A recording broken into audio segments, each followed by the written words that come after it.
Niech będzie pochwalony Jezus Chrystus. Bardzo serdecznie Państwa witam na kanale 72 Dominikanie i na kolejnym spotkaniu z autorami, którzy publikują swoje książki w wydawnictwie W Drodze. Ja, jak widzicie, nazywam się Tomasz Grabowski i mam ten przywilej, że prowadzę wydawnictwo W Drodze. A dzisiaj spotykamy się wokół wyjątkowej książki i nie używam tego słowa jedynie w trybie marketingowym, ale przeciwnie, jestem przekonany, że jest ona wyjątkowa. To książka Dlaczego biblijne podstawy katolicyzmu, napisana przez naszego gościa, księdza profesora Mariusza Rosika. Zanim kilka słów opowiem o księdzu Mariuszu, to bardzo Was zachęcam do tego, żebyście w trakcie spotkania korzystali z czatu, na którym możecie zarówno dać znać, że jesteście, że wszystko działa i przedstawić się, czy powiedzieć skąd jesteście. To zawsze jest ciekawe zobaczyć, skąd są uczestnicy takich wydarzeń live, które są transmitowane na YouTubie. Ale też bardzo Was zachęcam do tego, żebyście w trakcie rozmowy, którą będę prowadził z księdzem Mariuszem Rosikiem, zadawali pytania, czy zgłaszali tematy, które warto byłoby rozwinąć, czy może wyjaśnić albo pogłębić, ponieważ do tych pytań na pewno będziemy się odnosić, czy to w trakcie rozmowy, czy też na drugiej części tego spotkania. A teraz serdecznie witam pośród nas księdza Mariusza Rosika, profesora Papieskiego Wydziału Teologicznego we Wrocławiu, biblistę, teologa, który przez lata nie tylko sam bada Pismo Święte, ale jest wybitnym, znowu tego słowa nie używam nad wyraz, tylko jest ono adekwatne, wybitnym popularyzatorem wiedzy teologicznej. Szczęść Boże, księże, serdecznie Cię witam. Serdecznie i Ciebie, Tomaszu, i wszystkich Państwa przed ekranami. Jak słyszycie, mówimy sobie na ty, ponieważ znamy się nie tylko formalnie, ale też trochę nieformalnie, z czego się bardzo cieszę i nie będziemy udawać, że się nie znamy. To nie jest w żaden sposób brak szacunku, że do księdza profesora będę mówił per ty, tylko właśnie z pewnej zażyłości, sympatii, którą dzielimy. Widzę, że kolejne osoby się z nami witają na czacie, za co Wam serdecznie dziękuję i pozdrawiamy Kraków i wszystkich innych, którzy się jeszcze nie ujawnili. I pozwólcie, że zanim zaczniemy rozmawiać, to właśnie w ramach przedstawienia naszego gościa serdecznie Wam zarekomenduję stronę mariuszrosik.pl, ponieważ ci z Was, którzy nie mieli okazji jak dotąd, chociaż myślę, że takich osób tutaj nie będzie, ale może, ci z Was, którzy nie mieli okazji poznać twórczości i osoby naszego gościa, księdza profesora Mariusza Rosika, to dzięki tej stronie będą mogli skorzystać z różnego rodzaju materiałów, które są tam udostępnione, które bardzo często, mam wrażenie, są update'owane. Kolejne, czy to nagrania, czy teksty się pojawiają na stronie mariuszrosik.pl. Serdecznie Was zachęcam do tego, żebyście tę stronę odwiedzili, przyjrzeli się i skorzystali z tych materiałów. Natomiast książka, którą dzisiaj będziemy omawiać i która jest taką inspiracją do naszej rozmowy, Dlaczego biblijne podstawy katolicyzmu, tam na tej stronie jej nie znajdziecie. Tutaj odsyłam do naszego wydawnictwa, czy też do innych dobrych księgarni, gdzie książkę można nabyć i się nią przeczytać, może i zachwycić, a na pewno zainspirować i na pewno wiele nauczyć. Ta książka to jest 20 chyba kilka rozdziałów, jeśli mnie nie zawodzi pamięć, chociaż teraz muszę zajrzeć do spisu treści, bo powiem szczerze, nie pamiętam, czy nie przesadziłem. Nie, 17 rozdziałów, które wszystkie dotyczą spraw dosyć kontrowersyjnych z perspektywy ich uzasadnienia biblijnego. Kontrowersyjnych, jeśli spotykamy adwersarza, który nie jest życzliwy.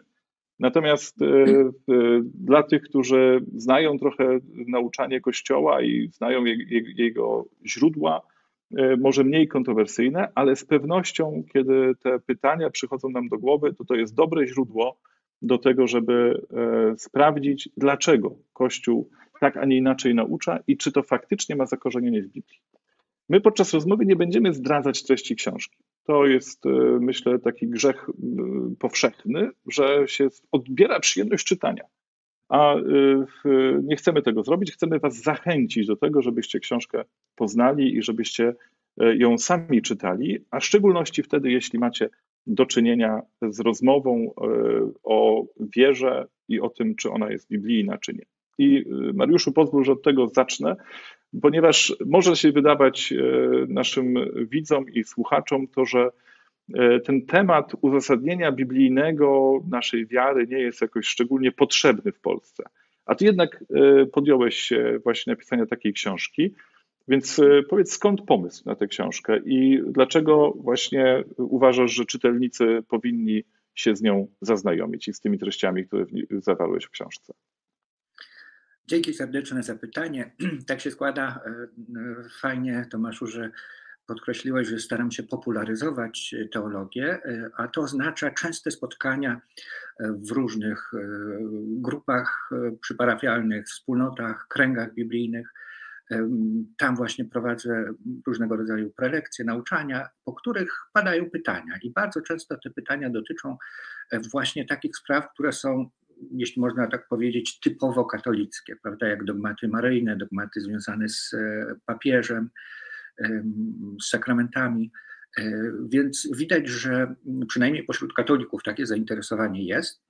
I nawet tak powiem, że dzisiaj, niedługo przed naszym spotkaniem, przed naszą rozmową, otrzymałem telefon z Bielska-Białej z zaproszeniem właśnie na spotkanie wokół tej książki, bo okazuje się, że cieszy się ona tam dużym zainteresowaniem i to oznacza, że no jednak te tematy są potrzebne. Są potrzebne. Powiem, że w piątek byłem również w Świdnicy na takim spotkaniu zaproszony, czyli widać, że no zainteresowanie uzasadnieniem nauczania katolickiego biblijnym jest rzeczywiście potrzebne. Tym bardziej, że zdajemy sobie sprawę, iż często można spotkać się z taką pozycją, że niektóre przekonania katolickie wynikają bezpośrednio z tak zwanej tradycji Kościoła, a nie ma o nich w Biblii. Tymczasem celem moim było pokazanie, że każdy nawet z dogmatów, a ogłoszono ich tak naprawdę niewiele przez te 21 wieków istnienia Kościoła, nieco ponad 10, każdy jest zakotwiczony w Piśmie Świętym. Tutaj wspomniałeś Świdnicę. Myśmy mieli okazję też spotkać się we Wrocławiu i też widzę, że są uczestnicy naszego dzisiejszego spotkania i ze Świdnicy, i z Wrocławia, więc się z tego cieszymy, ale też są i z Wadowic, i z Olsztyna, więc faktycznie YouTube pozwala nam sięgnąć tam, gdzie raczej nie dojedziemy, więc cieszę się, że jesteście z nami. A wracając do książki, do tego uzasadnienia, wiesz, ja ostatnio miałem też okazję odwołać do twojej książki, bo ktoś mnie zapytał o uzasadnienie biblijne właśnie Czyśćca. Pamiętałem, że jest rozdział, pamiętałem takie, wiesz, zręby, ale mówię sobie, no nie jestem w stanie teraz wyciągnąć z rękawa tych cytatów biblijnych, więc odesłałem do książki, to się działo na pogłębiarce, więc miejmy nadzieję, że książka będzie sięgać szerzej. Tym bardziej, że faktycznie, tak jak mówisz, właśnie paradoksalnie, mimo już tych rozmów może z protestantami, którzy odwołują się do Pisma Świętego, mamy mniej w Polsce niż w innych krajach, to jednak to uzasadnienie, skąd nasza wiara się wzięła, jest potrzebne. I tego dotyczy moje drugie pytanie, ponieważ ta relacja pomiędzy Biblią a nauczaniem Kościoła wcale nie jest taka oczywista i jednoznaczna. Mało kto sobie zazwyczaj na początku swojego takiego zgłębiania teologii uzmysławia to, że przecież Kościół był przed Nowym Testamentem i jednocześnie już czerpał ze Starego Testamentu. Samo Pismo Święte powstawało w tradycji, powstawało w przekazie ustnym. Przecież pierwsze teksty dotyczące zmartwychwstania to wcale nie są Ewangelie, czy też, nie wiem, Eucharystii, prawda? Czy mógłbyś tam trochę ten proces przybliżyć, jak to się stało, że Kościół ostatecznie oparł się na Piśmie Świętym, również Nowego Testamentu, i jednocześnie jak się w tym tak, wiesz, nie pogubić, nie? To tradycja, czy Pismo, czy ten Kościół tutaj jest właśnie autorytarnie coś rozstrzyga, czy jednak z czegoś czerpie? Jak katolicy fundują swoją wiarę na Biblii? Trzeba nam, myślę, zburzyć takie przekonanie, zupełnie podstawowe przekonanie, które często pojawia się również w umysłach katolików, nie tylko innych wyznań chrześcijańskich. Mianowicie jesteśmy często skłonni myśleć sobie tak. Powstawało Pismo Święte, powstawał Nowy Testament, bo Stary Testament przejęliśmy z judaizmu. I gdy zakończył się proces powstawania Nowego Testamentu, to wszystko, co tam jest napisane, przyjmujemy bez żadnego problemu, bo jest to Słowo Boże natchnione. Całe Pismo Święte jest natchnione, chociaż nie wszystko w nim jest objawione. To też trzeba podkreślić taką różnicę pomiędzy natchnieniem i objawieniem. Więc przyjmujemy za natchnione Słowo Boże i gdy zakończył się proces powstawania Pisma Świętego, później rozpoczyna się tradycja. I tutaj można pomyśleć sobie, że niektóre przekonania tradycji są zakotwiczone w Biblii, te należy przyjąć, a inne są wytworem Kościoła, inne powstały na zasadzie jakichś zwyczajów i nie mają one poparcia w Piśmie Świętym, więc do tradycji podchodzimy z dużo większą rezerwą niż do natchnionego Słowa Bożego zapisanego w Biblii. Tymczasem proces ten był dużo bardziej skomplikowany i to, co przedstawiłem przed chwilą, jest bardzo dużym uproszczeniem.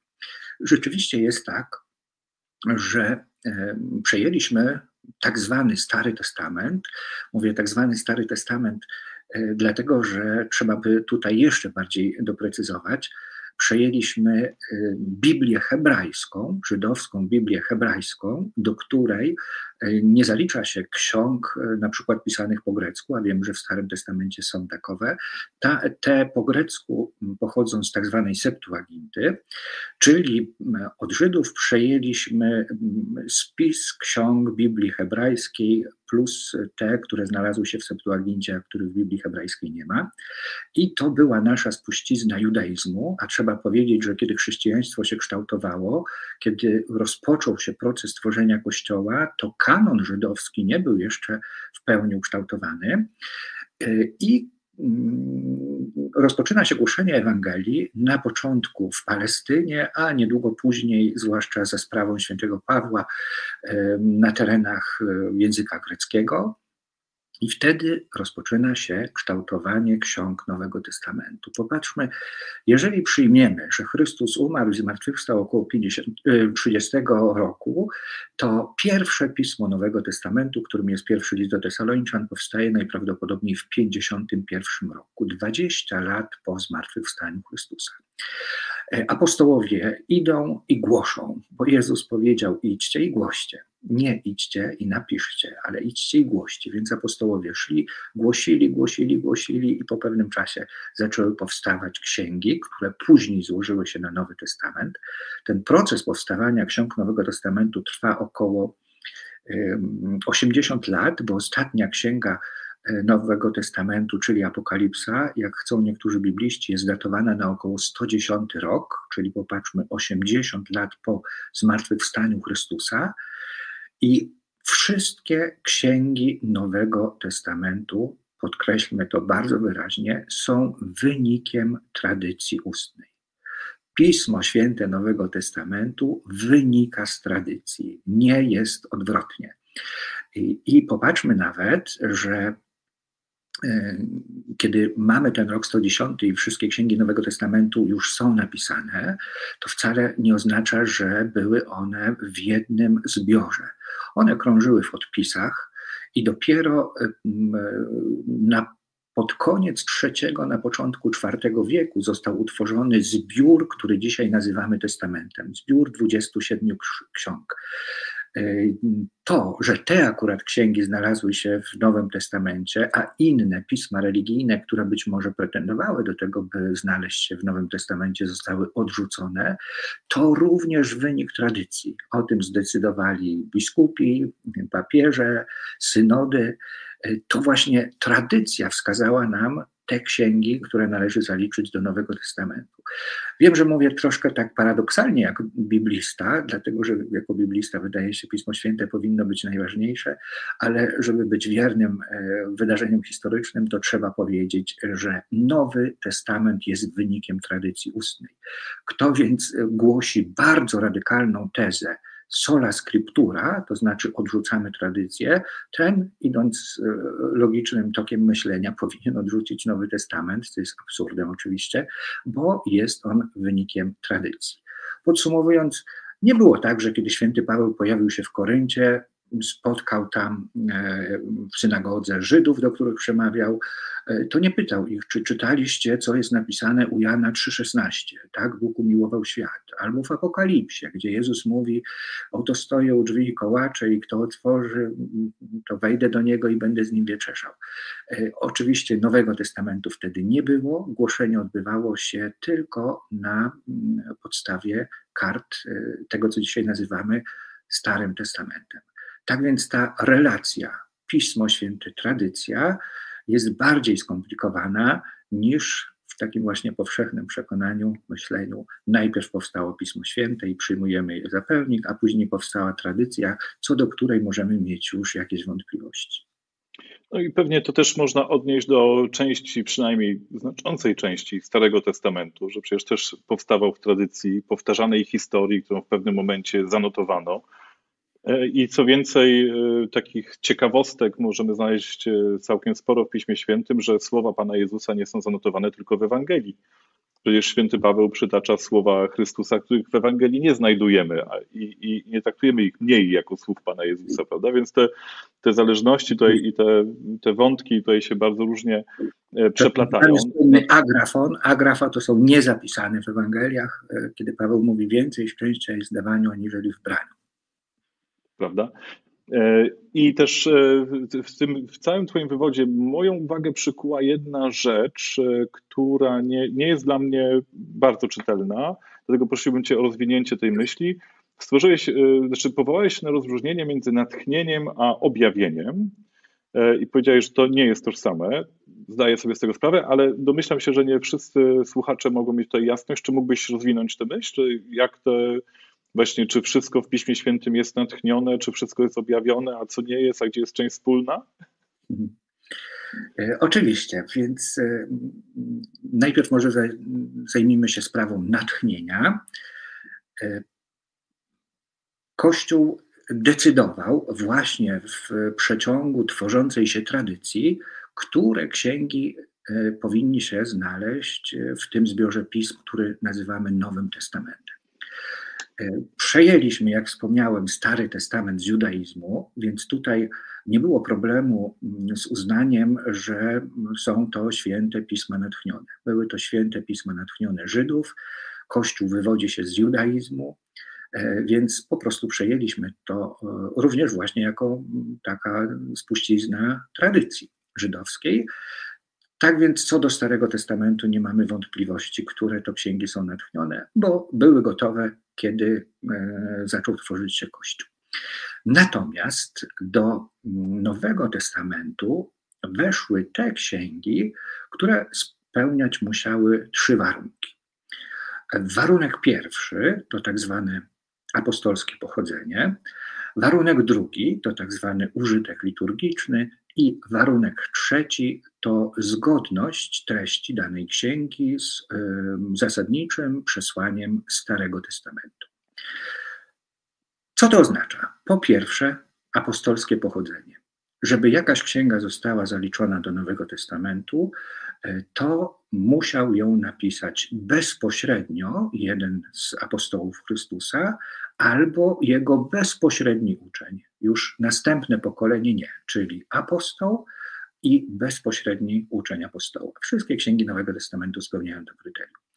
Kryterium drugie, użytek liturgiczny. To oznacza, że mamy świadectwa w najstarszych pismach chrześcijańskich, które nie zostały zaliczone do kanonu, że te właśnie księgi były czytane podczas liturgii, czyli podczas Eucharystii. I wreszcie trzeci warunek to właśnie zgodność z zasadniczym przesłaniem Starego Testamentu, czyli wiadomo jest, że to, co jest zapisane w Nowym Testamencie, nie może przekreślać czy odbiegać od treści przesłania Starego Testamentu. Te trzy warunki muszą być spełnione, aby księga została zaliczona do zbioru Nowego Testamentu. I jak wspomniałem, prawie 4 wieki trwał taki proces wyłaniania się tych ksiąg spośród całej masy innych pism religijnych chrześcijańskich. Natomiast trzeba nam powiedzieć, że dopiero na Soborze Trydenckim po raz pierwszy oficjalnie ex cathedra podano kanon ksiąg Nowego Testamentu. Wcześniej chrześcijanie się nim posługiwali, ale nie było to uroczyste nauczanie Kościoła. Dopiero właśnie po reformacji trzeba było bardzo jasno powiedzieć, które księgi do Nowego Testamentu się zaliczają. Całe Pismo Święte jest natchnione, to znaczy, że wszystkie te księgi, które znalazły się w tym zbiorze, były pisane pod podwójnym autorstwem. Z jednej strony autorem jest człowiek, ale z drugiej strony człowiek pisze pod natchnieniem Ducha Świętego, natchnieniem Bożym. Pisze to, co sam Pan Bóg zamierzył, aby w tych księgach się znalazły. Natomiast absolutnie nie wszystko, co jest w Biblii, jest objawione. Objawione są te prawdy, co do których nie doszlibyśmy zwykłym ludzkim rozumem.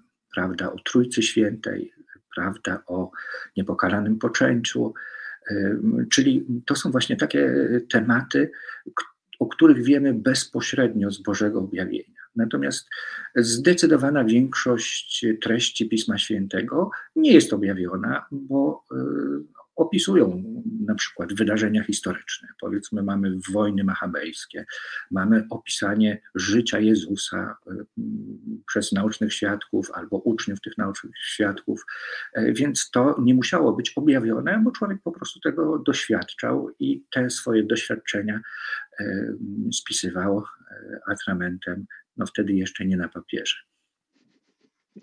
No tak, tutaj wiesz, mnie oczywiście korci, żeby pójść w dalsze szczegóły, bo chociażby ten fakt, że święty Piotr w swoim liście potwierdza natchnienie pism Starego Testamentu, czyli w Nowym Testamencie znajdujemy pieczęć dla Starego, a jednocześnie ta zależność w drugą stronę, że to, co w Nowym Testamencie ma się znaleźć, to musi być zbieżne z tym nauczaniem Starego Testamentu. To są pasjonujące tematy. Nie chciałbym jednak, żebyśmy ugrzęźli w tych szczegółach, które może teologów pociągają, a nie dla wszystkich słuchaczy będą zajmujące. Słucham Ciebie, jednocześnie trochę patrzę na czat i od Ciebie dowiaduję się wielu ciekawych rzeczy na temat Pisma Świętego, a z czata dowiedziałem się, że Gołdapia istnieje naprawdę. Zawsze byłem przekonany, że jej nie ma, że to tylko jest w tekście piosenki. A tu proszę Pani Sława z Gołdapii, dziękuję, że zgłaszacie, skąd jesteście, ale pamiętajcie, że najważniejsze na czacie będą pytania, więc jeżeli macie jakieś pytania do naszego gościa, to formujcie je na czacie, ja do nich wrócę w trakcie naszej rozmowy. A Ciebie chciałbym zapytać, idąc dalej, no wiemy, że Pismo Święte to jest cała biblioteka, 70 kilka ksiąg, różne gatunki literackie, i listy, i prawda, przypowieści typu jak Księga Jonasza, która jest opowiastką taką moralizatorską, moglibyśmy powiedzieć. I jak wspomniałeś, historyczne księgi, takie, które opisują konkretne wydarzenia. I szereg innych, no z poezją, prawda, jeszcze wypadałoby wspomnieć. Jednocześnie wiemy, że Pismo Święte możemy czytać na różnych poziomach. No, możemy szukać tego sensu literalnego i tego, co ta księga konkretnie mówi, ale też możemy odwoływać, znaczy szukać w Piśmie Świętym tego, w co mamy wierzyć, tego, jak mamy postępować, czego mamy się spodziewać.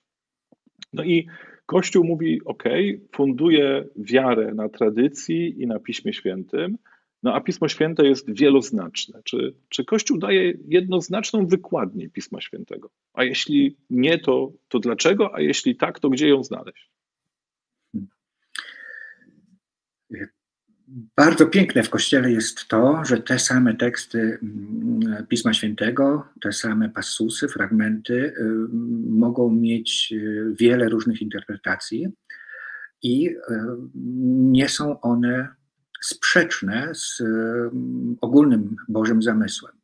Zresztą niektórzy autorzy ksiąg biblijnych, zwłaszcza w Nowym Testamencie jest to święty Jan, bardzo często zupełnie świadomie tak pisze swoje teksty, aby czytelnik mógł je interpretować na wielu różnych poziomach i jest to zupełnie świadomym zamysłem autora.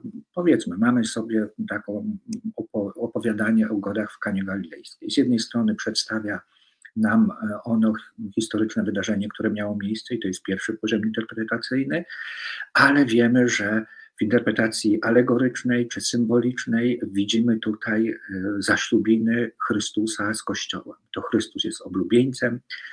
Zresztą święty Jan Chrzciciel o tym mówi w kolejnej perykopie, że się cieszy na głos oblubieńca, czyli Chrystusa. Specjalnie nie podaje się tam imion pary młodej, żeby ukazać, że to właśnie Chrystus przejmuje rolę Pana Młodego, bo obowiązkiem Pana Młodego było dostarczenie wina i to właśnie Chrystus to robi.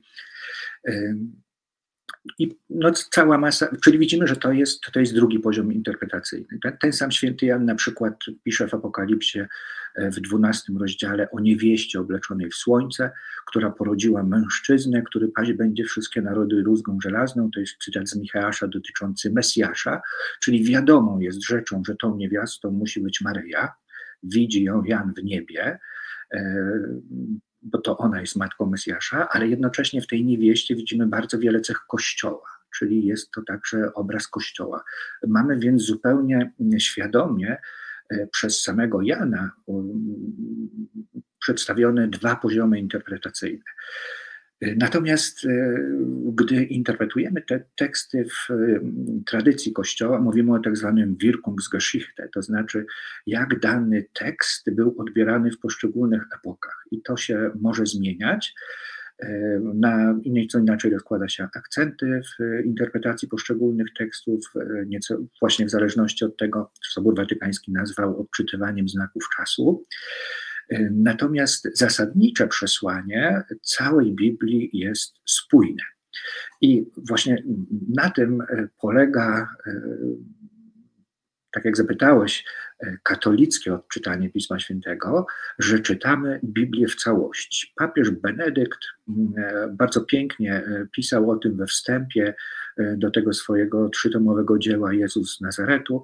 Mówił o tak zwanej metodzie kanonicznej.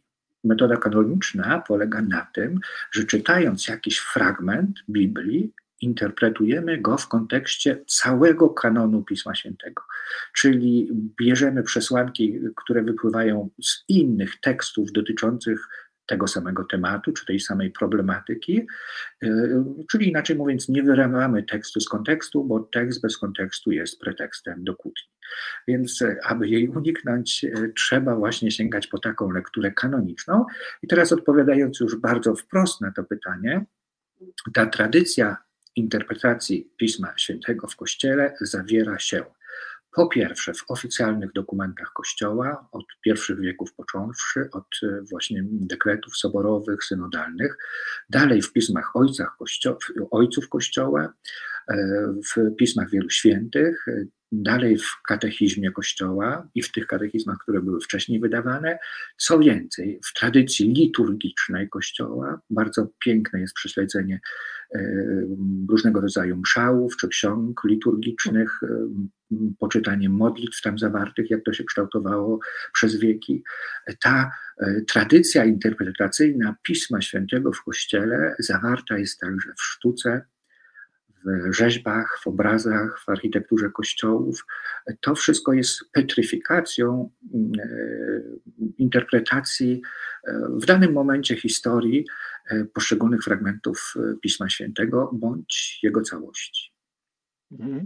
Ja tutaj skorzystam z pytania pana Marka. Do pytań pana Jakuba jeszcze sięgnę później, to się pojawiły na czacie, ponieważ pan Marek pyta, czy Kościół dzisiaj modli się psalmami złorzeczącymi. i serdecznie pozdrawia księdza profesora. A ja chciałem, zapytać szerzej trochę w kontekście Pisma Świętego, na ile wiemy, i właśnie skąd my to wiemy, że na przykład prawa Starego Testamentu i rytuały, które obowiązywały Żydów, nas już nie obowiązują, albo pewne ustalenia świętego Pawła do tego, jak ma wyglądać zgromadzenie gminy chrześcijańskiej i jaki ma tam obowiązywać porządek, w zasadzie nas już też nie obowiązują. Dlaczego i jak to się dzieje, że Kościół jednak rozstrzyga, że pewne teksty Pisma Świętego traktujemy już nie literalnie, że one są obowiązujące, tak jak to było w przyszłości, tylko co najwyżej wyciągamy z tego pewne ogólne prawdy dotyczące czy to moralności, czy w ogóle, jeżeli chodzi akurat o ofiary Starego Przymierza, to bardziej nawet jako pewne zapowiedzi tego, co dokonało się w Chrystusie, czy później dokonuje się w Kościele. Jak mamy, no właśnie, wyłuskać te fragmenty, które nas obowiązują i którymi mamy się posługiwać dosłownie, a te, które mamy traktować bardziej już jako alegorię, czy jako pewne wskazanie, no właśnie w kontekście historycznym dla konkretnego momentu życia Kościoła? Dziękuję. W takim razie spróbujmy systematycznie odpowiedzieć na obydwa pytania. Również pozdrawiam pana Marka. Jeśli chodzi o psalmy złorzeczące, czy Kościół się nimi modli? Odpowiedź musi iść w dwóch kierunkach. Jeżeli otwieramy liturgię godzin, która została ukształtowana po Soborze Watykańskim II, w tym kształcie, jaki mamy teraz, 4-tomowy, tak zwany brewiarz, czyli liturgia godzin, to w brewiarzu nie znajdziemy psalmów złorzeczących.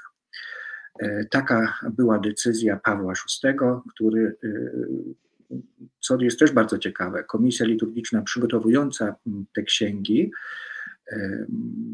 zaproponowała, aby te psalmy włączyć do liturgii godzin, a papież jednak niemal w ostatniej chwili zdecydował się, aby je wyłączyć, aby nie były może źle zrozumiane, dlatego że w tytule mamy liturgia godzin, czyli modlitwa codzienna ludu Bożego.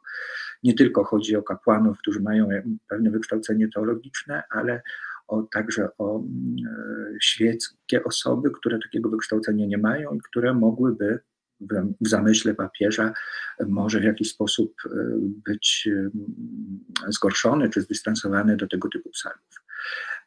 Osobiście powiem, że troszkę szkoda.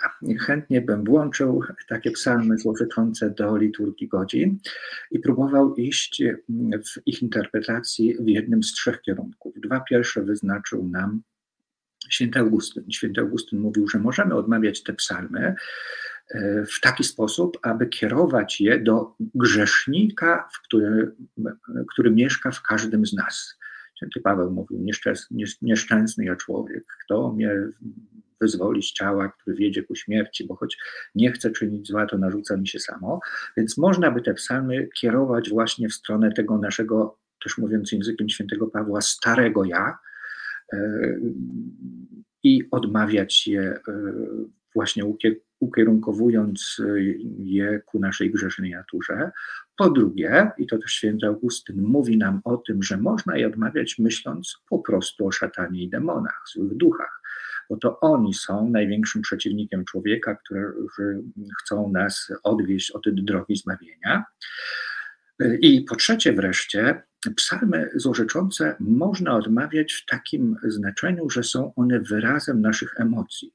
Jeżeli na przykład doznajemy krzywdy zupełnie niesprawiedliwie, zupełnie naturalnym jest, że człowiek chce to wykrzyczeć, wypowiedzieć i możemy to uczynić przed Bogiem, czytając takie psalmy, jednocześnie Bogu pozostawiając całą sprawę, a nie podejmując właśnie jakiejś zemsty czy odwetu z powodu zła, które nas dotyka. Myślę więc, że warto sięgnąć również po te psalmy złorzeczące w naszej codziennej lekturze czy modlitwie. A teraz odnosząc się do drugiego pytania, to musimy zdać sobie, Tomku, sprawę, że w Starym Testamencie, może sięgnijmy wprost do Pięcioksięgu. W Pięcioksięgu mamy zapisane 613 przykazań, które Bóg dał narodowi wybranemu. W czasach Chrystusa faryzeusze, a dzisiaj niemal wszyscy Żydzi, zwłaszcza konserwatywni czy ortodoksyjni, znają na pamięć 613 przykazań prawa i starają się je wprowadzać w swoje życie. Jednak musimy zdać sobie sprawę, że część z nich ma charakter moralny, a część z nich ma charakter kultyczny. Bardzo wiele z nich dotyczy kultu sprawowanego w świątyni jerozolimskiej, która od 70 roku naszej ery nie istnieje. Jest więc zupełnie normalne, że te przykazania nas nie obowiązują. Są też takie przykazania, które zostały zupełnie świadomie przez samego Chrystusa, może za mocne słowo, zniesione, ale w pewnym sensie właściwe słowo, bo oddają dokładnie to, co Chrystus uczynił. Dla przykładu, Chrystus mówi: Mojżesz pozwolił wam dawać list rozwodowy ze względu na zatwardziałość serc waszych, ale nie tak było na początku i Jezus wraca do pierwotnego zamysłu Boga, prawda? Czyli znosi to przykazanie rozwodowe. W Starym Testamencie w 9 rozdziale, 4 wierszu Księgi Rodzaju czytamy jedno z przykazań tak zwanych noachickich. Po potopie Pan Bóg mówi tak: nie wolno wam jeść mięsa z krwią życia. Tak brzmi przykazanie. A jeszcze dokładniej, nie wolno wam jeść mięsa z krwią życia, abyście nie pomarli. Co na to Jezus? Jeżeli nie będziecie jeść, spożywać mięsa Syna Człowieczego i nie będziecie pili krwi Jego, nie będziecie mieli życia w sobie. Dokładnie przeciwne przykazanie. Więc jest zupełnie naturalnym, że skoro Chrystus przyniósł nam pełne objawienia, to już tamto przykazanie starotestamentowe nas nie obowiązuje, a obowiązuje właśnie to, co powiedział Chrystus. Dalej są też pewne zwyczaje, które miały charakter lokalny. Na przykład święty Paweł nakazywał kobietom podczas modlitwy nakrywać głowy. Tak miało to miejsce na przykład w Koryncie i to trwało przez pewien czas w tamtym środowisku. Taki był przyjęty zwyczaj. Natomiast wiemy, że istnieje coś takiego w Kościele, co nazywamy inkulturacją, kiedy Ewangelia dociera do innych kultur, do innych środowisk, to musi nastąpić jej właściwe przyjęcie. Z jednej strony aggiornamento, czyli takie udziesiejszenie, ale też approfondimento, czyli takie pogłębienie treści Ewangelii, aby głębiej wtopić ją w daną kulturę. No i dzisiaj wiemy, że na przykład w naszym kraju nie ma takiego zwyczaju, że panie muszą mieć przykryte głowy. Ale na przykład taką miałem kiedyś okazję pojawić się w Korei, w Seulu i tam w czasie liturgii wszystkie kobiety mają przykryte głowy, czyli ten zwyczaj tam trwa. Musimy więc sobie zdawać sprawę, że pewne, i tutaj właśnie chodzi głównie o kwestie doktrynalne i sakramentalne, są niepodważalne, jak choćby związane z 7 sakramentami, a pewne zwyczaje mają tylko taki charakter lokalny albo czasowy. Przez pewien czas obowiązują, przez inny czas nie obowiązują. Choćby sama kwestia celibatu. Wiemy, że przez tyle wieków w Kościele on nie obowiązywał, dzisiaj tak, w Kościele rzymskokatolickim. No i jest to kwestia zwyczajowa. Chociaż jeżeli chodzi o biskupów, obowiązywał zawsze i na wschodzie, i na zachodzie, no bo też święty Paweł o tym mówi w swoim liście do Tymoteusza, jeśli dobrze pamiętam. Pozwól, że takie dwa, nie wiem czy do powiedzenia, może raczej przedłużenia twojej wypowiedzi, za którą serdecznie ci dziękuję, bo psalmy złorzeczące to jest taki temat, który leży mi na sercu. Kiedyś pamiętam taką sytuację, kiedy przyszedł do mnie mężczyzna i bardzo się żalił na to, że został skrzywdzony i nie mógł sobie poradzić ze złością. Ja właśnie w tym trybie, o którym mówiłeś, tym trzecim, wyrażenia emocji, a jednocześnie oddania sądu Panu Bogu, mówię mu: skorzystaj z psalmu 109. W niektórych tłumaczeniach 108. I on po jakimś czasie wrócił do mnie i mówi: aż tak zezłoszczony nie jestem. Więc Pismo Święte jakoś się nie rumieni, jeżeli chodzi o nasze emocje i nasze przeżycia. A też w tym kontekście uchylania przykazań mnie bardzo poruszyło ostatnio, kiedy czytaliśmy na liturgii 8 rozdział Ewangelii Świętego Jana, historię o kobiecie pochwyconej na cudzołóstwie i tam wprost Żydzi się powołują na przepis powtórzonego prawa. Mojżesz nam kazał takie kamienować.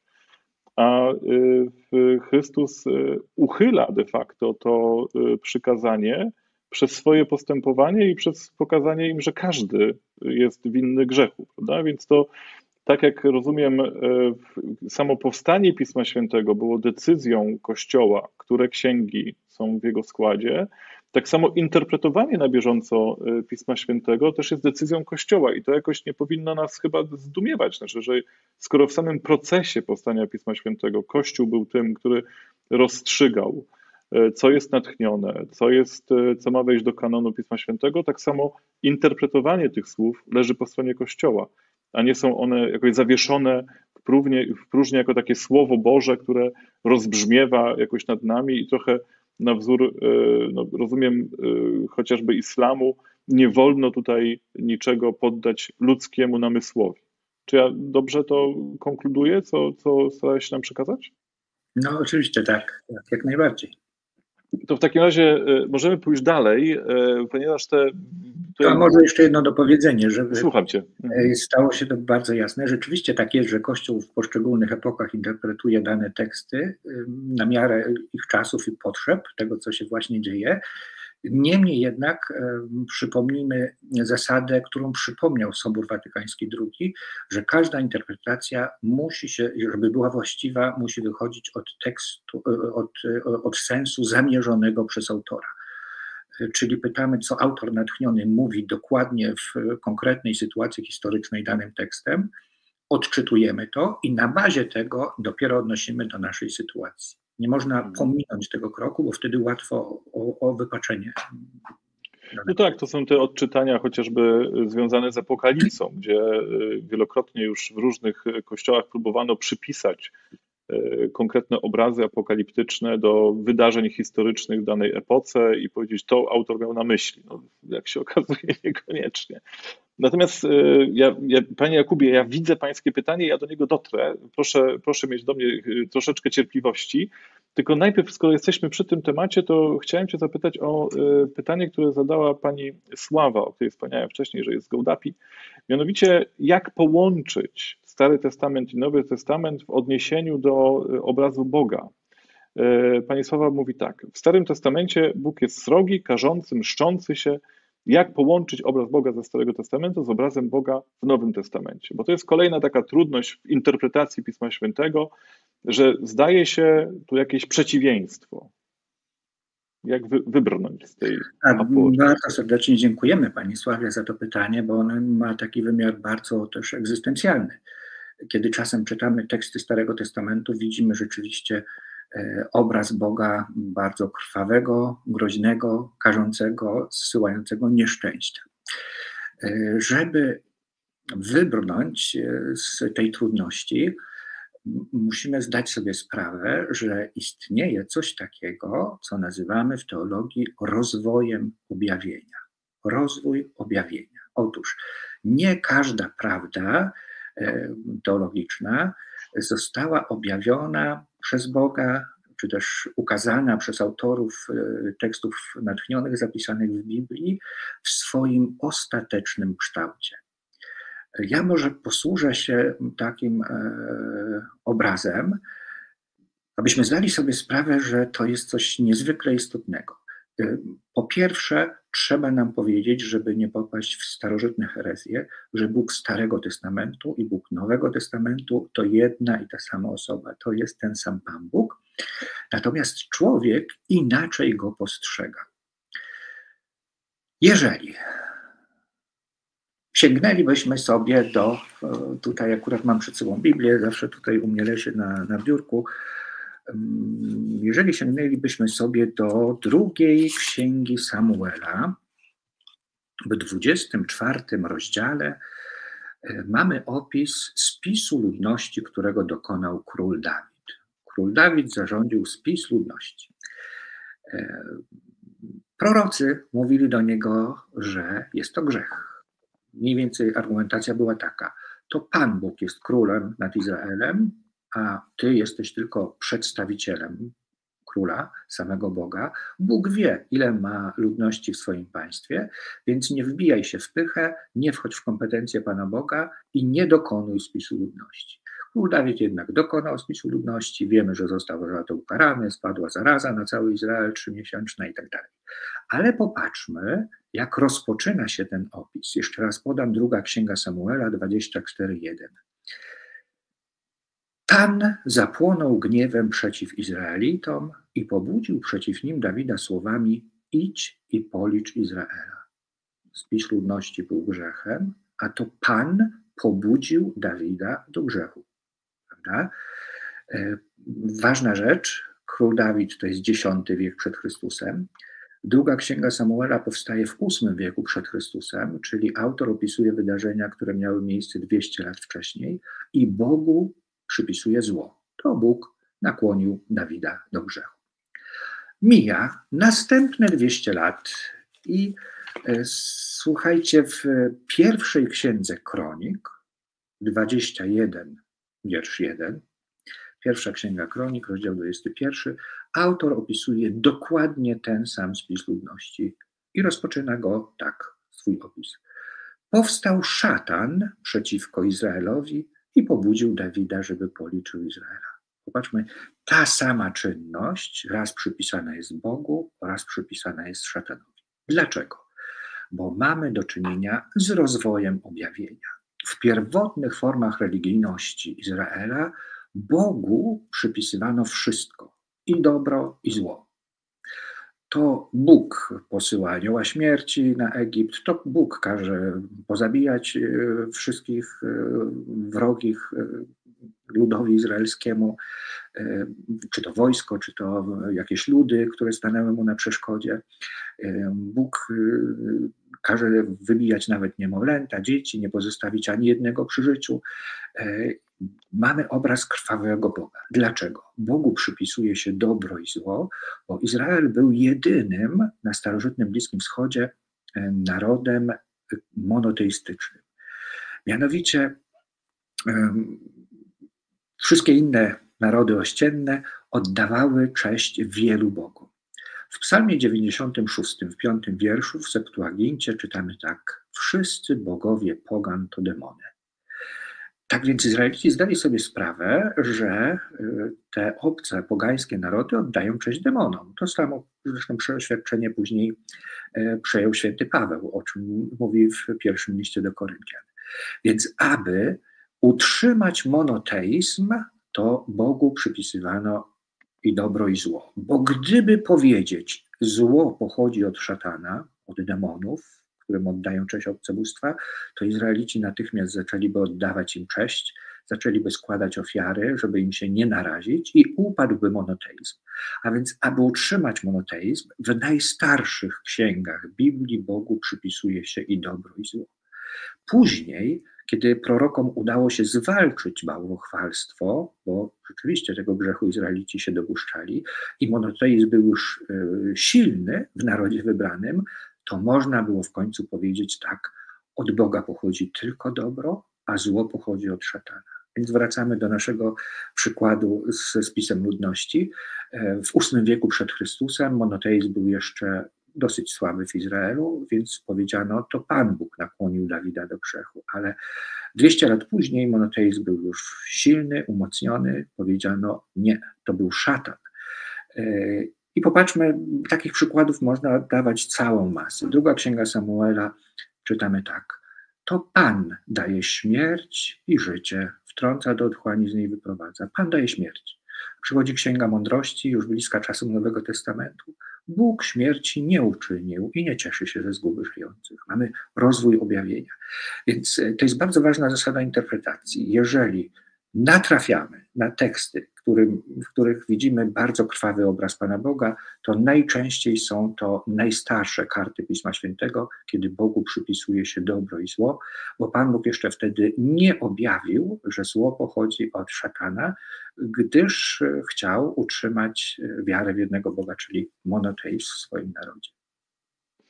Dziękuję Ci za to wyjaśnienie. Ja jeszcze tylko wspomnę o książce Czy Bóg jest potworem Paula Kopana, którą to wydaliśmy i to jest książka właśnie o tym, jak zrozumieć Boga Starego Testamentu, więc jeżeli kogoś z Państwa ten temat interesuje, to do tej książki odsyłam. Ja chciałbym jednak dotrzeć jeszcze do kilku pytań związanych z naszą książką dzisiaj, którą prezentujemy, ale zanim to zrobię, to dotrzymam słowa wobec pana Jakuba, który zadał pytanie właśnie jeszcze w tym wątku historii powstawania Pisma Świętego, dlaczego Kościół opiera swoją wiarę o karty Pisma Świętego, o słowa Pisma Świętego i czy to jest racjonalne. Te pytania brzmią w ten sposób. Dziękuję, że pan Jakub je połączył w jedno, bo wcześniej pojawiały się jako na czacie osobno. Dlaczego Ewangelie zostały spisane tak późno po działalności Jezusa? Skąd autorzy Ewangelii znali dokładne słowa Jezusa i wydarzenia po tylu latach od jego życia i działalności? Tak, więc dziękuję pięknie za to pytanie. Trzeba generalnie powiedzieć, że biorąc pod uwagę takie środowisko basenu Morza Śródziemnego w starożytności, to, i tutaj może zaskoczenie, Ewangelie zostały napisane absolutnie najwcześniej spośród wszystkich innych pism starożytnych, które uważamy za biografię jakiejś starożytnej postaci.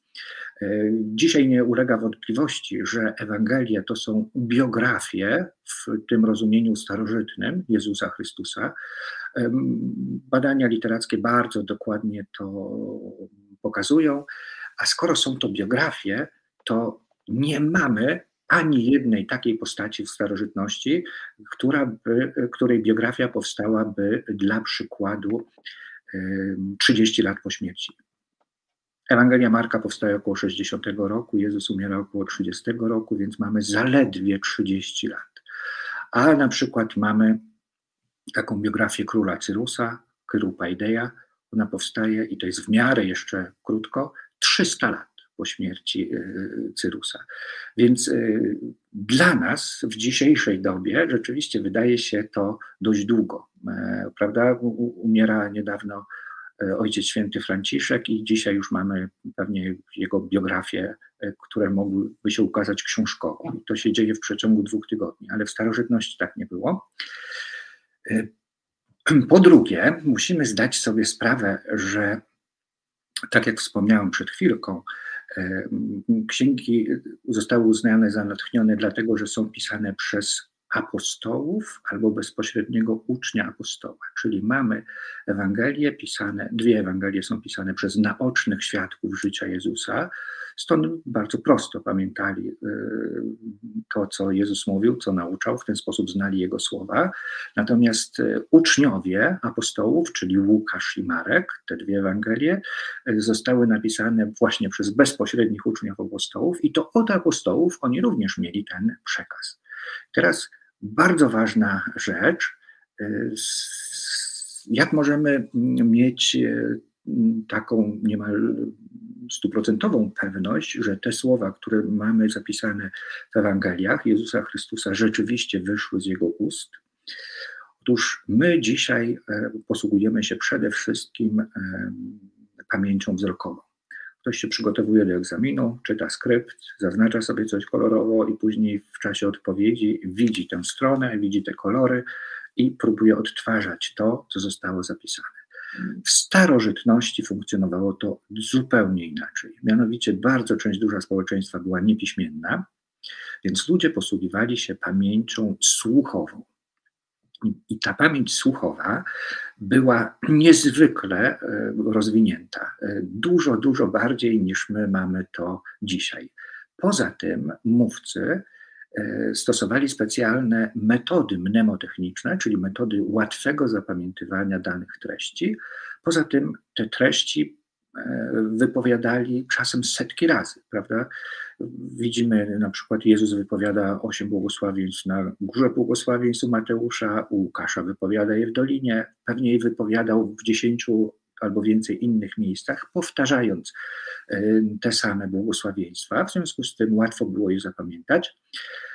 Jakie to są mnemotechniki? Dla przykładu właśnie sięgnijmy do błogosławieństw.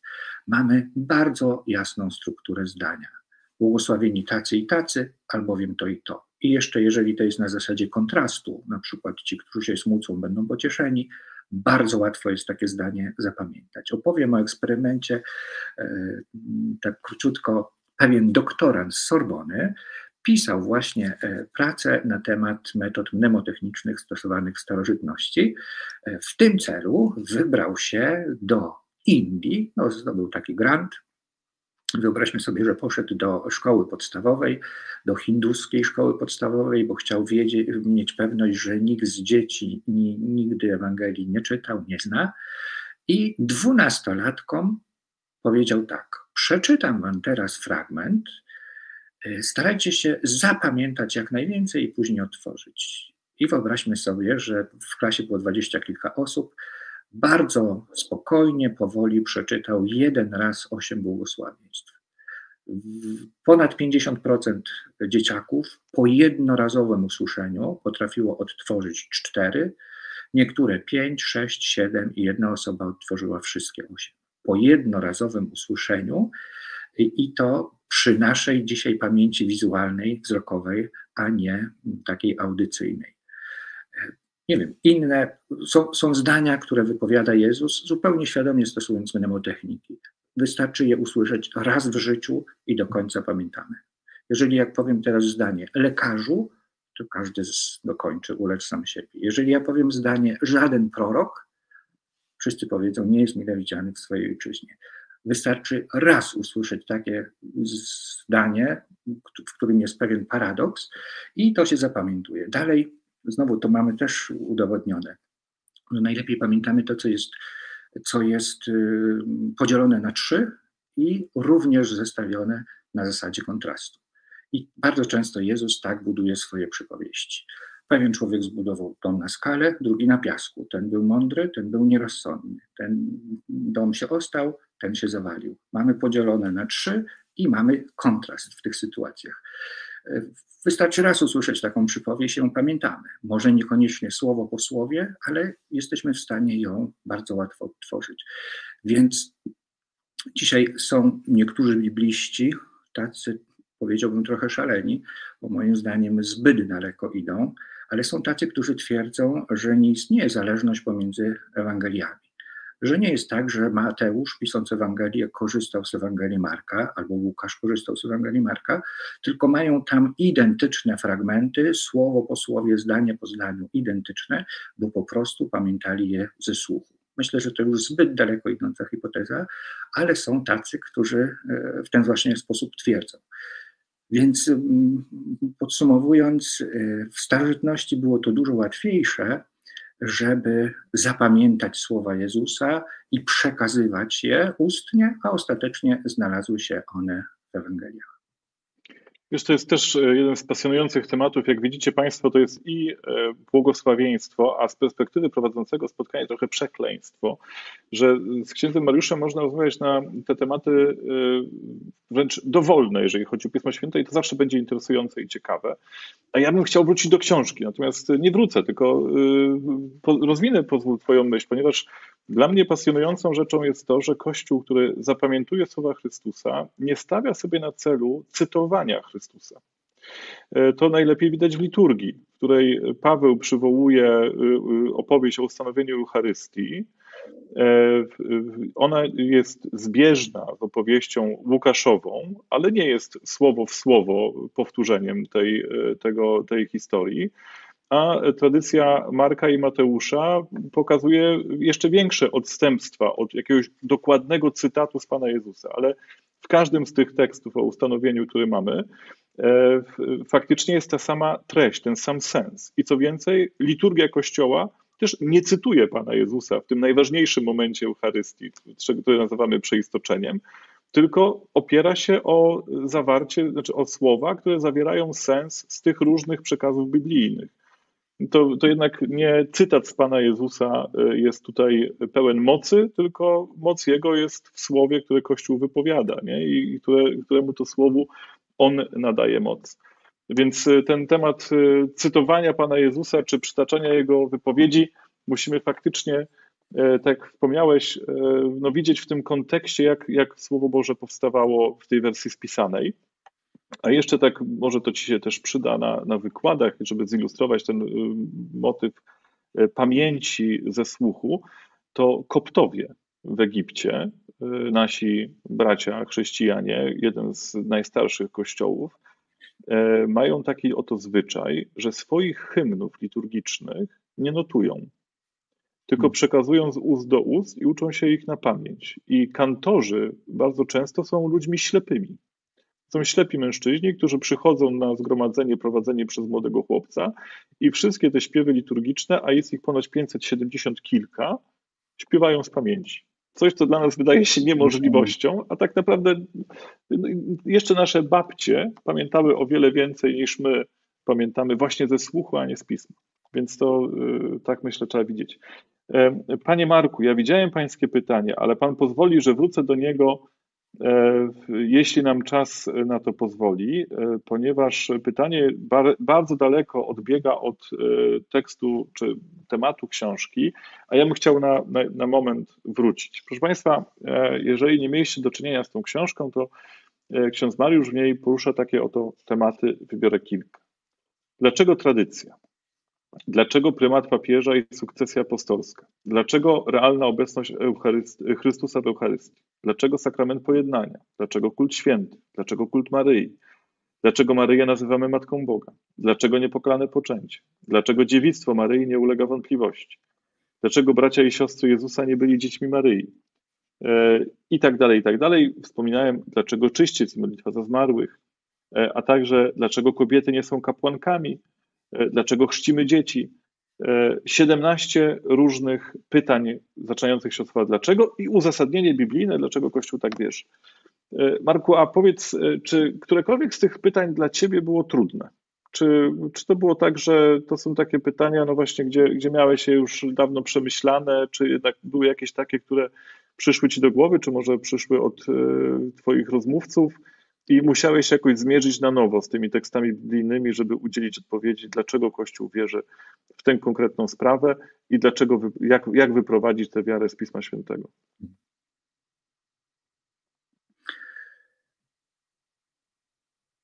Szukając odpowiedzi na to pytanie, myślę sobie tak, że wspomnieliśmy na początku naszego spotkania, że przez 21 wieków Kościoła trwania w Kościele katolickim ogłoszono około 10 dogmatów z uroczystego nauczania. Czyli, krótko mówiąc, są to takie dogmaty, że jeżeli ktoś w to nie wierzy, to nie może się nazywać katolikiem, prawda? I co do uzasadnienia tych dogmatów, mamy tutaj, popatrzmy, 17 rozdziałów, a około 10 dogmatów, no więc z tymi 10 rozdziałami nie miałem żadnych problemów. To można wszystkie argumenty za tymi dogmatami z Biblii bardzo jasno wyciągnąć. Natomiast są też takie przekonania, które my jako katolicy żywimy, które nie zostały wprost zdogmatyzowane i jednak ulegają one czasem w tradycji Kościoła zmianie. I tutaj trzeba było na przykład uzasadnić, tak jak wspomniałem, celibat, prawda? Nie istniał on przez wiele wieków w Kościele tak obowiązująco jak teraz w Kościele rzymskokatolickim. Nagle Kościół zdecydował inaczej, nagle, to nie było takie nagłe, ale trzeba uzasadnić właśnie dlaczego tak, dlaczego wydaje się, że w dzisiejszym stadium rozwoju Kościoła ta decyzja jest słuszna. Zobaczymy, czy tak będzie dalej. Mamy teraz tę drogę synodalną, wiemy, że ten temat już został niejednokrotnie był poruszany właśnie przez Ojca Świętego Franciszka, ten temat powracał, czyli są to pewne tematy, które nie są zdogmatyzowane, ale które w doświadczeniu i w praktyce Kościoła winny znaleźć swoje logiczne i jednocześnie biblijne uzasadnienie. To z takimi pytaniami rzeczywiście bardzo fajnie się zmaga. To jest bardzo, bardzo ciekawa przygoda. Widzieć, dlaczego w innych etapach historii Kościoła było inaczej, a teraz jest inaczej. I odpowiedzieć właśnie na pytanie, dlaczego? Dlaczego Kościołowi wydaje się, że dzisiaj to jest najwłaściwsza droga? A czy mógłbyś wybrać, bo nie chciałbym cię zaskakiwać konkretnym pytaniem, jeden z tych tematów, którym się zajmowałeś w książce, i dać taką naszym widzom i słuchaczom taką próbkę, jak właśnie uzasadniasz biblijnie konkretne twierdzenie doktryny katolickiej. No, umówiliśmy się, że będziemy rozmawiać między godziną 15, minęła godzina 5. Myślę, że spokojnie te 10 minut to na pewno, księże profesorze, a jeżeli trzeba będzie więcej, to tu akurat nie jesteśmy ograniczeni taśmą filmową. Myślę, że możemy spokojnie ten czas przekroczyć, a są to ciekawe rzeczy, więc myślę, że taka próbka byłaby też fajną zachętą dla czytelników. Dobrze, więc super. Odpowiem na pytanie, które bardzo często się pojawia i jest też przedmiotem kontrowersji pomiędzy w ogóle Kościołem katolickim a innymi wyznaniami. Mianowicie, jakie mamy podstawy biblijne dogmatu o niepokalanym poczęciu Maryi? Czyli czy Biblia w którymś momencie pozwala nam wysnuć wniosek, Maryja została poczęta bez grzechu pierworodnego, tym bardziej, że święty Paweł mówi w liście do Rzymian w 3 rozdziale, że wszyscy zgrzeszyli i pozbawieni są chwały Bożej, a Maryja w hymnie Magnificat nazywa Boga swoim Zbawicielem, co znaczy, że potrzebowała zbawienia. Czy to się nie kłóci? No więc od razu powiedzmy, że nie kłóci się, że ten kwantyfikator wszyscy zgrzeszyli i pozbawieni są chwały Bożej, na przykład wyklucza Chrystusa. Tutaj wszyscy wiemy, że chociaż był w pełni człowiekiem, to był do nas podobny we wszystkim oprócz grzechu, czyli to słowo wszyscy u świętego Pawła nie obejmuje absolutnie wszystkich bez wyjątku ludzi. Jako katolicy wierzymy, że nie obejmuje także Maryi. Można, nie wiem, porównać ten kwantyfikator wszyscy do, mówiliśmy przed chwilą o weselu w Kanie Galilejskiej, prawda? Para młoda wchodzi do salę, a wodzirej czy starosta weselny mówi, a teraz wszyscy bierzemy lampki szampana właśnie na cześć pary młodej. No to wiadomo, że jeżeli na takiej sali są dzieci, niemowlęta, to wszyscy nie dotyczy ich. Podobnie i u świętego Pawła. Dalej Maryja mówiła o... Przepraszam cię, Mariusz, czy też w psalmie, jak psalmista mówi omnis homo mendax, czyli każdy człowiek to kłamca, to też nie każdy człowiek jest kłamca. No tak, nie każdy. Właśnie choćby Pan Jezus, czy jak wierzymy Maryja, nie.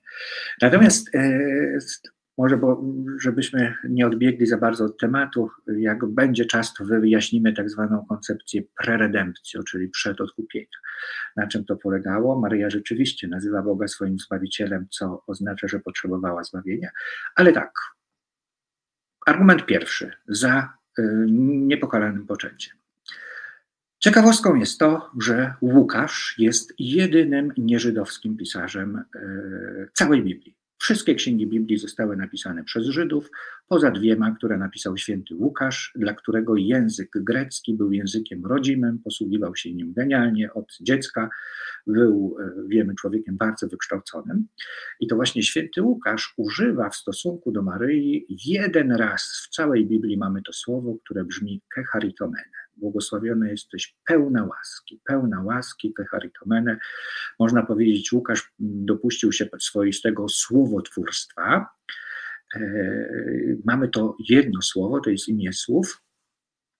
I ten sam Łukasz w innych miejscach również używa sformułowania, które tłumaczymy na polski pełen łaski. Szczepan pełen łaski i prawdy działał znaki i cuda wśród ludu. Dzieje apostolskie. Tam mamy sformułowanie pleres charitos, pełen łaski. Za każdym razem, gdy mówi się o ludziach pełnych łaski, mamy 2 wyrazy, pleres charitos. Tylko i wyłącznie w przypadku Maryi mamy nowe zupełnie słowo, aby pokazać, Maryja jest pełna łaski, ale zupełnie inaczej niż wszyscy inni, którzy są tak nazywani. Na czym polega to zupełnie inaczej? Kecharitomene pochodzi od czasownika charitoo, oznaczającego wypełniać łaską. Gramatyka grecka jest tutaj bezlitosna. Jeżeli jakiś czasownik kończy się na 2o w formie podstawowej, charitoo, wypełniam łaską, to oznacza on czynność, która jest wykonana jednorazowo w pełni, tak doskonale, że bardziej doskonale nie można. I za przykład niech posłuży tutaj scena przemienienia.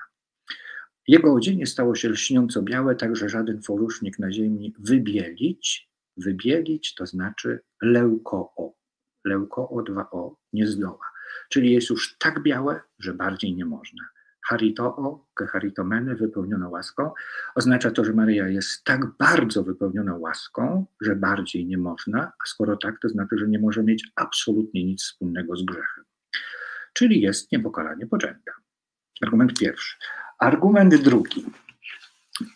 Ciekawostka, sięgniemy teraz do Ewangelii według świętego Jana.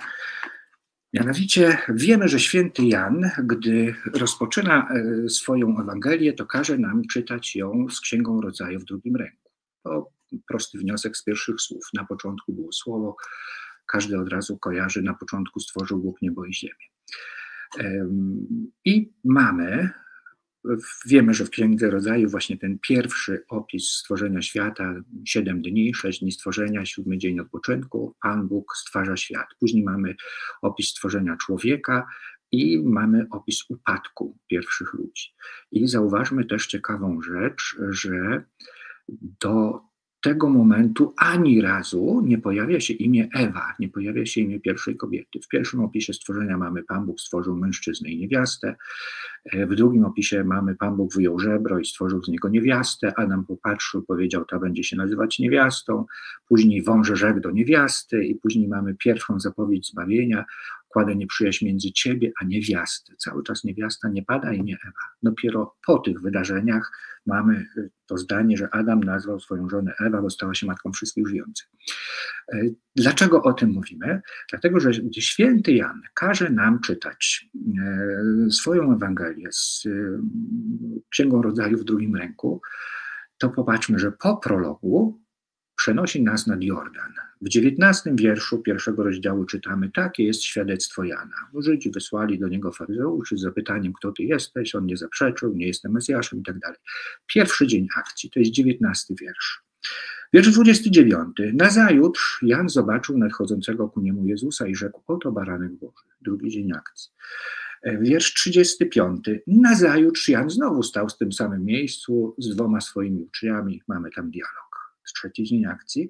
44 wiersz. Nazajutrz Jezus postanowił udać się do Galilei. Mamy 4 dzień akcji. Uwaga, to jest tak jakby 4 dzień nowego stworzenia. Bo drugi rozdział zaczyna się słowami trzeciego dnia odbywało się wesele w Kanie Galilejskiej. Trzeciego dnia mamy więc 7 dni nowego stworzenia, bo czytamy taki to początek znaków uczynił Jezus w Kanie Galilejskiej. Dla Jana pierwsze wystąpienie Jezusa, publiczne rozpoczęcie działalności to jest właśnie wesele w Kanie Galilejskiej i Jan ukazuje nam to jako początek nowego stworzenia.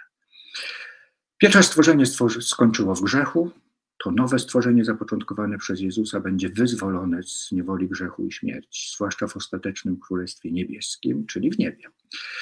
Dalej, przy pierwszym stworzeniu mamy pierwszego człowieka, Adama. Nikt nie ma wątpliwości, że nowym Adamem jest Chrystus, bo mówi to święty Paweł w pierwszym liście do Koryntian 15 rozdziale. Kiedy czytamy, prawda, pierwszy Adam z ziemi ziemskiej, drugi Adam z nieba niebiańskiej, jak w Adamie wszyscy umierają, tak w Chrystusie będą wszyscy ożywieni. Mamy więc nowego Adama, którym jest Chrystus. Pytanie, kto jest nową niewiastą, prawda? Jeszcze wtedy nie nazwaną Ewą. Tu mamy odpowiedź, dlaczego Jezus zwraca się do Maryi w Kanie Galilejskiej terminem niewiasto. To moja lub twoja sprawa niewiasto. Bo skoro nawiązuje do Księgi Rodzaju, to chce nam pokazać, że tą niewiastą, która jest zapowiedziana w protoewangelii, kładę mnie przyjaźń między ciebie a niewiastę, jest właśnie Maryja. Czyli nie pochodzi to, jak twierdzą niektórzy, od świętego Hieronima, który w Wulgacie przetłumaczył zamiast ono zmiażdży ci głowę, to ona, prawda, ipsa, tak to zinterpretował, ale to już święty Jan pokazuje nam w swojej Ewangelii, że to Maryja jest tą zapowiedzianą w protoewangelii niewiastą. Mamy więc tutaj do czynienia z taką interpretacją Pisma Świętego, którą nazywamy typologią. Na czym polega typologia? Typ, coś w Starym Testamencie zapowiada rzeczywistość w Nowym Testamencie. I typ jest zawsze mniej doskonały niż rzeczywistość, którą zapowiada. Mamy na przykład mannę, fizyczny pokarm, którym żywili się Izraelici, jest zapowiedzią Eucharystii. Sam Jezus to mówi w mowie eucharystycznej w 6 rozdziale u Jana. Oczywiście Eucharystia jest dużo bardziej doskonała niż manna, bo jest to sam Chrystus. Dalej mamy, nie wiem, akedę, czyli związanie Izaaka. Abraham ma złożyć w ofierze swojego syna Izaaka. Jest to typ, zapowiedź śmierci Chrystusa na krzyżu. Oczywiście Chrystus jest o wiele bardziej doskonały niż Izaak. Mamy Melchizedeka. Przyszedł, spotkał się z Abrahamem, złożył ofiarę z chleba i wina. Wiemy, że jest to zapowiedź Chrystusa, bo autor listu do Hebrajczyków mówi, że Chrystus jest arcykapłanem na wzór Melchizedeka. Oczywiście Chrystus jest dużo bardziej doskonały niż Melchizedek. I jeśli ta zasada jest prawdziwa, a jest prawdziwa, to popatrzmy. Mamy pierwsze stworzenie, które skończyło w grzechu. Jezus rozpoczyna nowe stworzenie, będzie wyzwolone z niewoli grzechu. Mamy pierwszego Adama, który zgrzeszył, mamy nowego Adama, którym jest Chrystus. I mamy pierwszą niewiastę, Ewę, i teraz uwaga, która została stworzona bez grzechu pierworodnego. Bez grzechu pierworodnego. Później zgrzeszyła.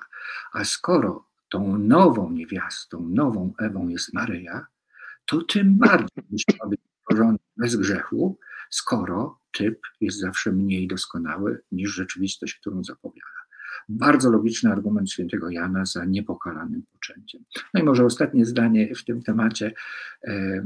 Właśnie sięgnijmy do owej protoewangelii, kiedy już wiemy od samego Jana, że Maryja jest tą zapowiedzianą niewiastą, to gdy Pan Bóg mówi do właśnie niewiasty, do węża, kładę nieprzyjaźń między ciebie a niewiastę, pomiędzy potomstwo twoje i potomstwo jej, to mając z tyłu głowy ten refren, który się powtarza w 1 rozdziale Księgi Rodzaju, to co Pan Bóg stworzył było bardzo dobre 7 razy. Bóg, jeżeli coś czyni, to jest to zawsze dzieło absolutnie doskonałe. Jeżeli więc Bóg wprowadza nieprzyjaźń pomiędzy Maryją a szatana, to musi to być nieprzyjaźń absolutnie doskonała. Czyli Maryja nie może mieć nic wspólnego z szatanem, czyli nie może mieć nic wspólnego z grzechem. Czyli jest niepokalanie poczęta.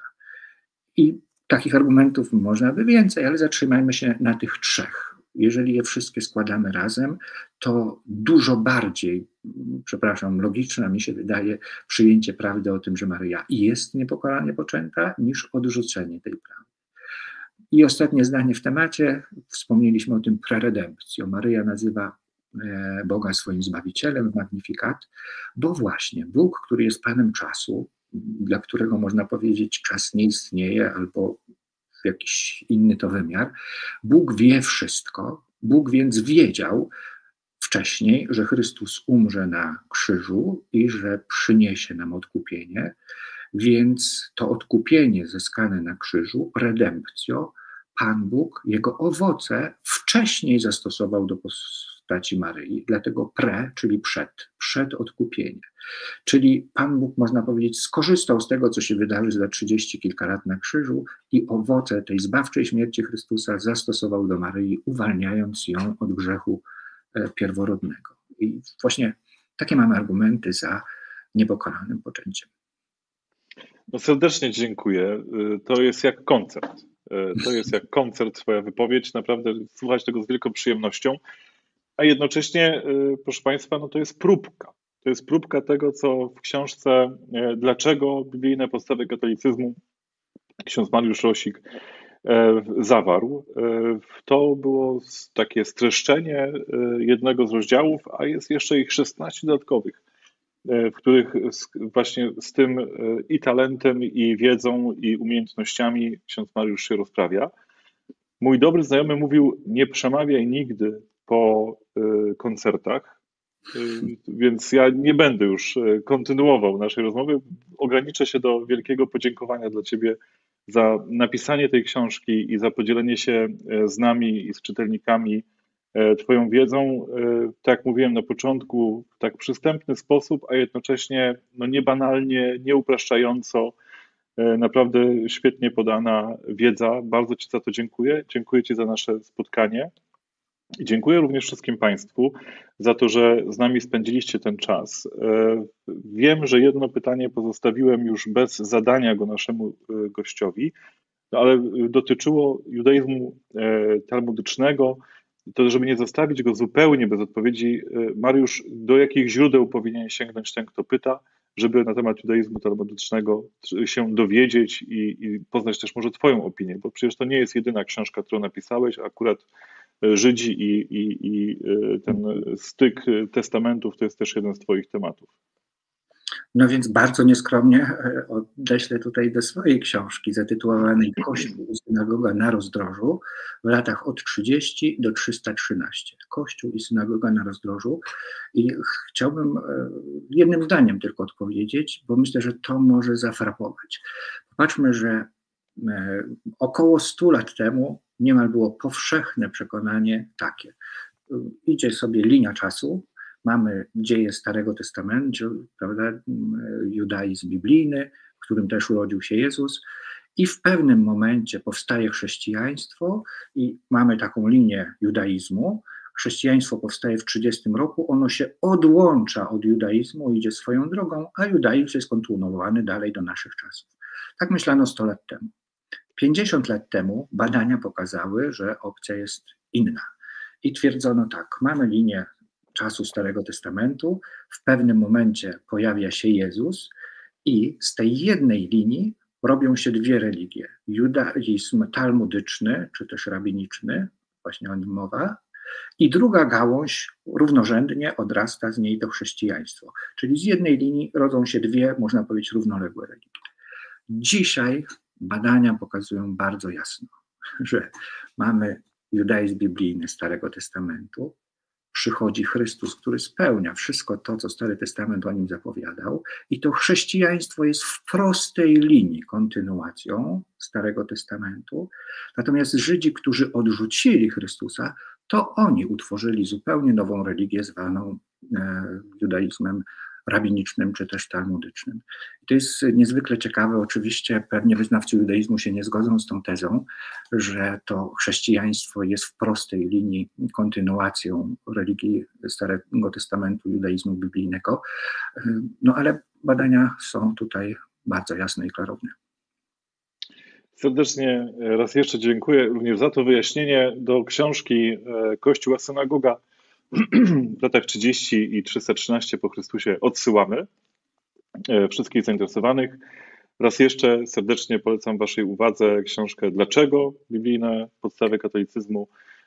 Księże Mariuszu, bardzo Ci serdecznie dziękuję za to spotkanie. Dziękuję wszystkim Państwu. Była ogromna przyjemność i dziękuję wszystkim naszym słuchaczom. Zostańcie z Bogiem.